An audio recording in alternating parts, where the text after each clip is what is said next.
Hello, everybody. Welcome back. This morning we have a great start to the last day of the weekend. We have Huckleberry Rahr on to chat with us. Hey, it's good to see you. Hi. Sorry again, my lighting is lack thereof. That's all right. It's all good. Technology and all of that. I was telling Huckleberry that I was trying to sign in this morning and I was like, what is going on? I'm having so much trouble. And then I I realized it turned was my set to camera 10 on. p.m. instead of 10 a.m. And I was like, oh, okay. As if time change enough isn't enough. But Right? yeah. So, for those who don't know you or haven't seen you on past panels, why don't you tell us a little bit about yourself and what kind of fantasy you write and sort of the series that you're known for? Okay, so I have a 6-book series. The sixth book just came out on Friday. It's called the Jade Stone Chronicles. It follows Jade. In the first 3 books, she's in high school. She is the daughter of the Alpha Pack in a suburb of Madison, Wisconsin, a made up suburb. In the first book, her best friend, Sarah, invites her to Florida. And before that, her life is completely figured out. She knows she's going to become the next healer for the werewolf pack. She hasn't become a werewolf yet. That happens later in life, usually late teens, but she knows even if she doesn't naturally become a werewolf, she plans on getting bitten and becoming a werewolf. That's her life goal. She's studied, she's going to be pre-med, this is her path. This is what she's decided. All of her friends are part of the pack except for Sarah, who knows nothing about werewolves or any of it. She and Sarah met in kindergarten and they've always been good friends, but werewolves aren't out to the public. So they go down to Florida and her whole life blows up. Everything changes. She comes back. She doesn't know if she'll be welcome in the pack. She doesn't know anything. So the first book is about, it's kind of the switch on will her family accept her. She is she comes out in the book as being lesbian. Her best friend is trans, another friend is gay. The pack has no problem with any of this. So it's kind of a switch on what will her family and friends accept. Her friends are very accepting throughout all of it. I think, and Katherine, you can talk to this, I tend to be pretty good with characters and characterization and different personalities. And that's kind of one of my strengths in when I write. So the first 3 books, she's in high school and her group of friends, there's kind of 5 of them if you add her brother in, and their growth through the high school years. And then 4, 5, and 6, for some reason, junior year tends to be a big thing for my writing. I don't know why. 4, 5, and 6 is college. And she's out in California. And it's them creating a new pack out in California and the troubles and tribulations therein. Yeah, so it's really starts out sort of YA, but it does grow into sort of that new adult realm for readers who are like, I want a long-term series. Here you go. You're not gonna get... True. And the characters grow. And I try not to be formulaic. I try not to be formulaic in any of my writing where it's not like, okay, so this is a part of the book where this happens and then this happens. I try to be different, and each book is a different story arc and a different series of steps happening. And though everything is in Jade's point of view, one of her best friends, Bevan, is always with her. And I think his story is really important too. He's the trans character, and I think he becomes a secondary main character, even though there's a side story that's in his point of view, and there's going to be a Christmas novella that actually switches points of view throughout the novella. It's in Jade's point of view, Bevan's point of view. And I'm not going to tell the other point of views because I think it would be spoilers to people who haven't read the first book. Yeah. Because until you get further past book 3 and 4, some of the characters who become important, you wouldn't guess from the first. So I don't want to say who the other point of views are.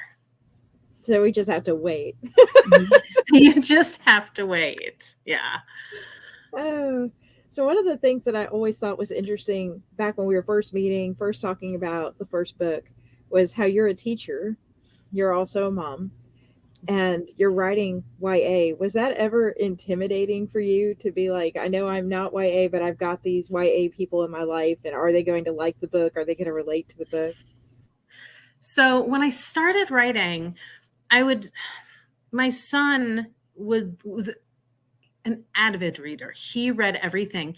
And I have always enjoyed all genre. So I would be reading my books, but I would also read his books. I enjoyed them. He is pansexual, but he's also asexual. He didn't always love that all the books went to romance. And so I thought to myself, hey, I could write a book. How hard is it? I've always been dyslexic and never been great at English, and I've been told I'm not a good writer because I'm dyslexic. But I'm going to give this a go. And my oldest son was the only one who knew I was trying to write. So I started writing, and I showed him what I was writing.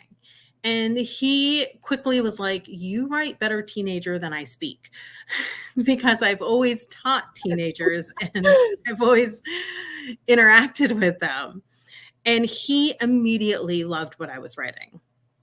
So I got the first 2 books written in 2019. And by the end of 2020, the troubles I was having with my writers group, you are one of a couple of people who told me to get rid of my writers group and gave me the confidence to actually see myself as more than they ever did. If it was my writers group, I probably still would be only at 2 books. But you, my editor, Wes, and my son all were like, and my other friend and editor, Angela, the 3 of you, well, 4 with Gavin, were all like, write more, do more. This is all good. This is worthy. And that's what got me writing the rest of Jade. Mm-hmm. You all were like, no, there is something worth it here. Mm-hmm. You have a voice, and these characters are good, and the story is good. And, amongst the 4 of you, you made me feel like my writing was worth reading. My writers group didn't do that, but you guys did. Lots of reads now. So, yeah, you created a monster of writing. It's beautiful. And, I know that people who follow the channel, they know how much I harp on the community. And you might be surprised to hear that I, told Huckleberry, this isn't a good community for you. And I want to clarify for a minute here that community is meant to build each other up, even when it's constructive. I'm not saying that I didn't tell Huckleberry there were things that the book was perfect and needed no changes, but when your criticism or the group you're in becomes very almost sort of combative in its critiquing, and it becomes more competition than lifting each other up, it may not be the best fit for you. So if you're an author and you're in that situation, there are lots of groups and people who really care, and a lot of good communities. And I have a whole video about how to go find a community where I featured Anya and Cody Ray from Quill and Cup. You can check that out. But I still stress, community, as Huckleberry knows, is very important to me, and that's the reason for this channel. But in your case, you were getting that cutoff of something that's very unique just because it was different. And I think that's the beauty of indie, is that yes, the book is so different that maybe it wasn't the right time to go traditional with it. But as soon as I saw it, I knew there was a space for it in the indie community. And all the different reads you've gotten has been a huge example that there are people who want what you have to say, who recognize the passion that you put into the book. Oh, we have Wesley on. Wesley says that they love Jade Stone Chronicles. So, yeah, I'm super proud of you for being brave, for rising above the criticism that I think a lot of us would crumble under, and putting your book out anyway. That's huge. Well, I still remember the person said, this paragraph reads like wet oatmeal. And I just listened, and I was like, I don't know what to do with this. This is not anything I can work with. And that was when I finally went onto Facebook and found a writing community, and I put that exact chapter up, and you were the first person to say, this is a good chapter. And you said you would be willing to read the whole book and beta read it. And then ever since then, I've asked you more questions. And community, you've been willing to answer. You helped me when I tried to do traditional and failed miserably because no traditional person wanted it. And then I shifted to indie, and thank goodness I did, because I do have some books in traditional under my pen name, and those books have gone nowhere. It is like I make nothing on those books. Those are like nothing.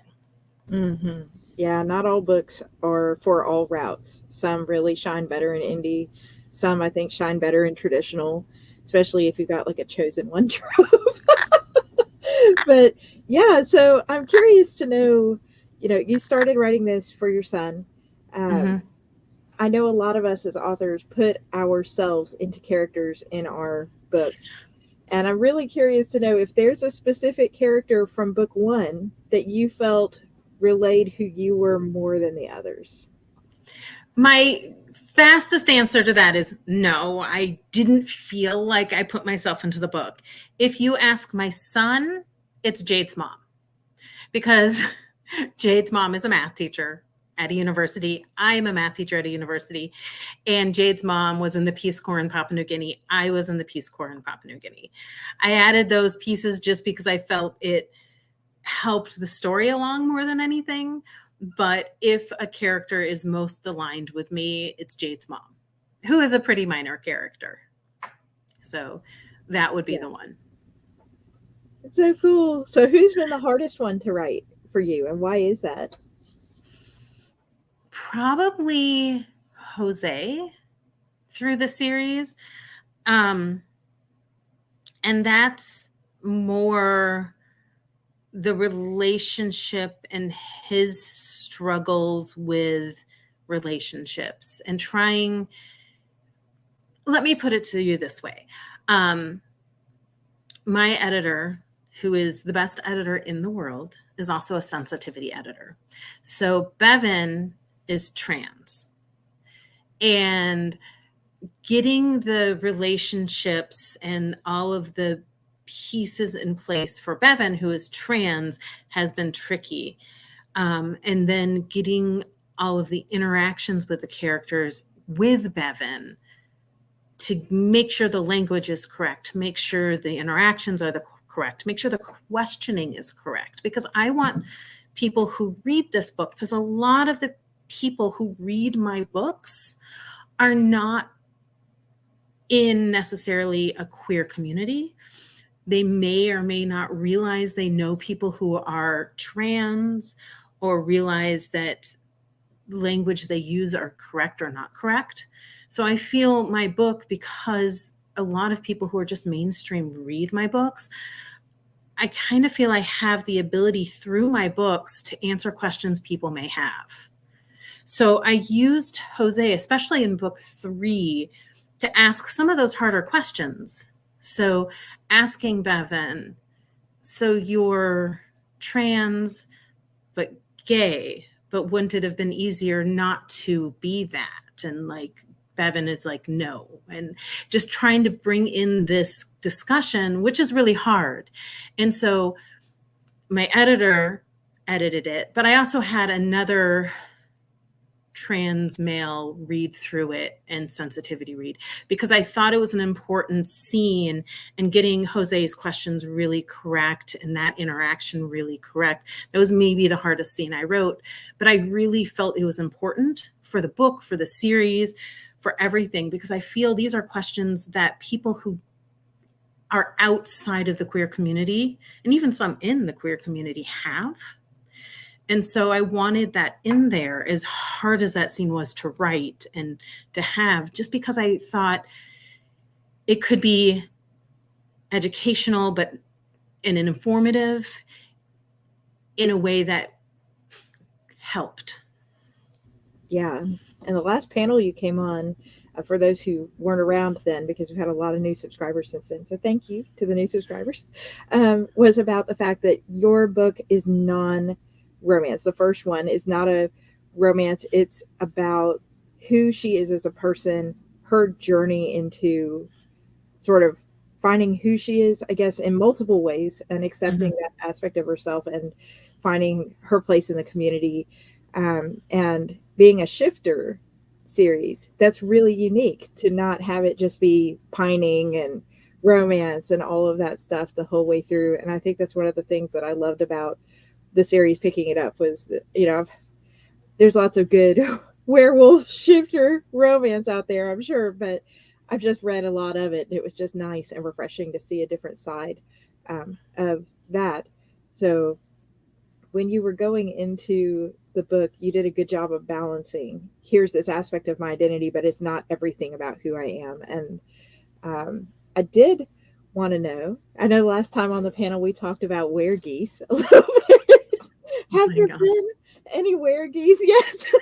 You have other shifters. For those who are joining, there's other races in the series that are not just werewolves.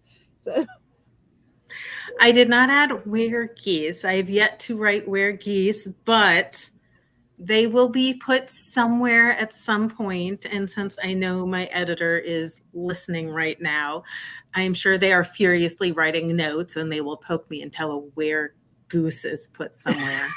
I will say, I was in London in June and the geese there are nice. People feed them and they are not terrifying creatures like they are here in America. they don't And hiss at you? For shame. they don't hiss. They just look at you like, I has food now? And I was like, this is not normal. I was with a tour and I was like, oh, the scary cobra chickens. And the tour guide was like, what? I'm like, the geese.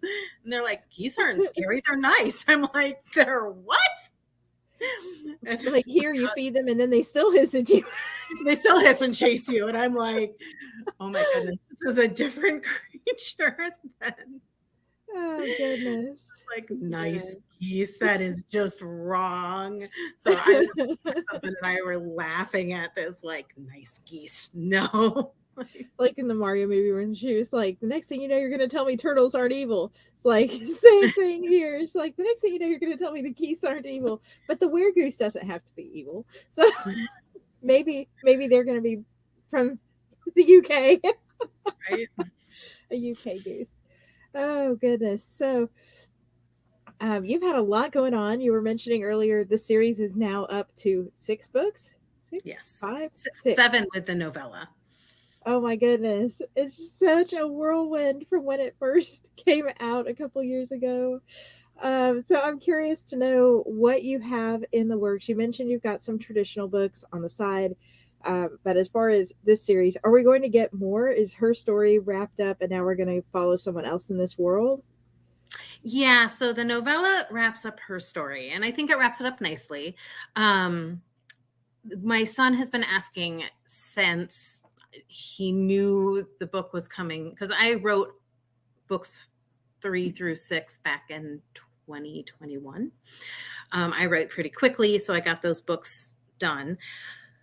My son has been asking for a Pebble series. So Pebble is Jade's younger adopted sister.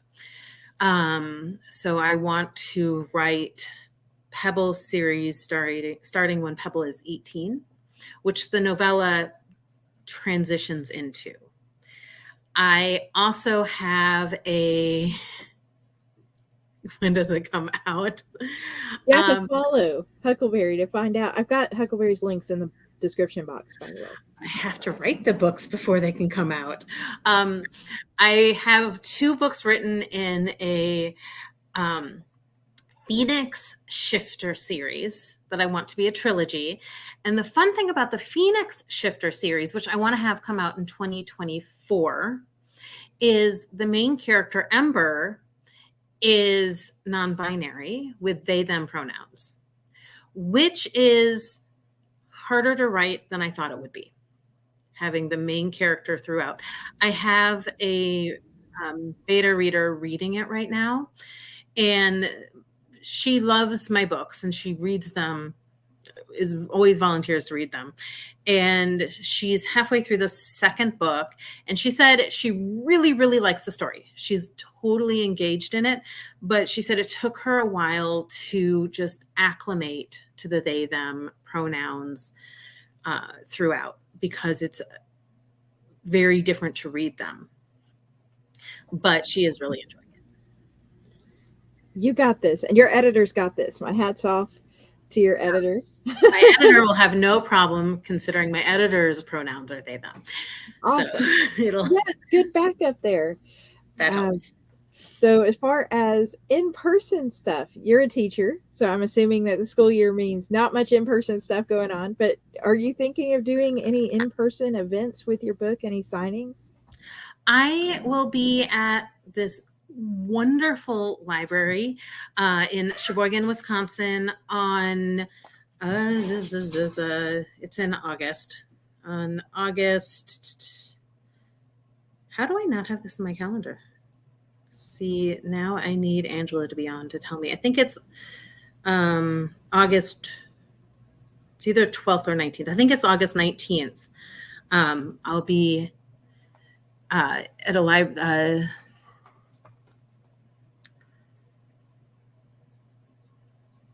There's this bookstore. See, this is where the dyslexic brain is awful because getting specific words are like on the spot. I'm like, I should have had this all prepared. You're going to have a right? live event though, in person. Yeah. But it's maybe one of my favorite bookstores. Sorry, not library, bookstores, because it is the cutest bookstore. I'm like, now I'm losing everything. I've written about it in my blog, in my newsletter. Oh, awesome. So yeah, you can That's definitely. If you're on and you can remember the name of the bookstore because I've talked about it. I don't think Angela's on. No, but if somebody comes on later, we can go back and we'll add it to the comments too, on the video, so people can just scroll down and find it. But that's really exciting. Is this going to be your first in live? Now I can't talk. So I've been to this bookstore 2 other times, and the way that they do it is they hold a class. So I go with the other person. The reason I said Angela Grimes. Mm-hmm. She and I go and we hold like a small hour-long class. So we've talked about how to publish, how to conceptualize a book. We do small classes for up to 8 to 10 people, and they come and they learn from us, and then we do book signings if they want to get one of our books. So they always have events at this bookstore, and so it's lovely. So it's more than just signing books. People come and can like learn a little lesson from us and ask questions. It's Bookhaven in Sheboygan. It's always really fun, and the whole bookstore is beautiful, and I don't know, I like being there anyway, but the fact that they always have these events and they're always very pro author and they do other events for the queer community also. Mm-hmm. So it's a great place. Awesome. So yes, if you're in that area or making a trip that way. I'll give you a link to the bookstore in general, and then I don't know if our event is up on their calendar yet. It probably is. Well, exciting. Congratulations. So that's always fun. I once had one of my online students. She was like, I was looking at the bookstore and I saw your name as the event and I wanted to meet you, and I want to be an author, so I signed up for your event so I could meet you. And I was like, oh, that's amazing. So I met one of my online students at the event. So that was really cool. Speaking of, your expertise in this now and helping other authors, I think it might be a fun way to end sort of on, if you were looking back at yourself before you were putting this book out indie, back when you were struggling to sort of find a place for your voice, what advice would you give yourself now, looking back at that person? My advice would be, don't stress. The community has your back.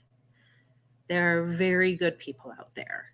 And that's usually the advice I give people when I see them online asking questions. There are like 3 different types of questions I see on the sites. And when people ask about how to publish and where to go, I give as much information as I can. And depending on the questions they ask, I'm like, you can always ask me more questions. And I always think of you. I always try to channel you and the advice you always gave me at the beginning, because you were always so, so helpful. And I just think the community is really good. And when people say, oh, I've gotten such bad feedback from the community, I think you're asking the wrong community then, because there are so many helpful people out there. I appreciate that. And I was passing down what multiple someone else's have poured into me. And I 100% agree. If you find a good community, they can help lift you up from the very beginning. And yeah, it's a great place to start. So if you're a writer and you're looking for a place for your voice, start by looking for your people, your community, your readers. And yeah, that's awesome. When I got my master's in math, I had a study group, and my husband always teased, are you going to put on your diploma brought to you by and the people in my study group? Because I probably wouldn't have gotten it without my study group.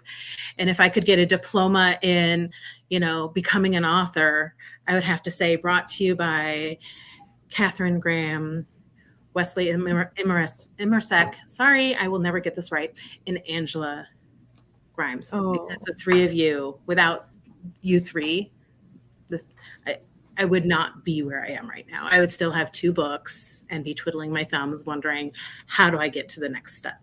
Isn't it funny? Immersek isn't that hard, but I can never get their name right on the first shot. Oh, well, I'm sure Wesley doesn't mind. Thank you.